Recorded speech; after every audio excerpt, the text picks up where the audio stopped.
Downloading data from TripAdvisor can be a straightforward process if you follow the right steps. Here is a simple guide to help you get started. Step 1. Create an account. Visit the TripAdvisor website and sign up for an account if you don't already have one. This will allow you to access various features and data on the platform. Step 2. Navigate to the data section. Once logged in, look for the section of the website that provides access to data or insights. This may be under a menu labeled Travelers, Insights, or Resources, depending on the current layout of the site. Step 3. Select the data you need. Browse through the available data options and select the specific information you want to download.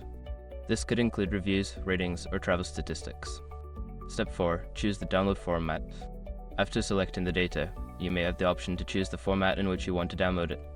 Common formats include CSV, Excel, or PDF. Select the one that best suits your needs.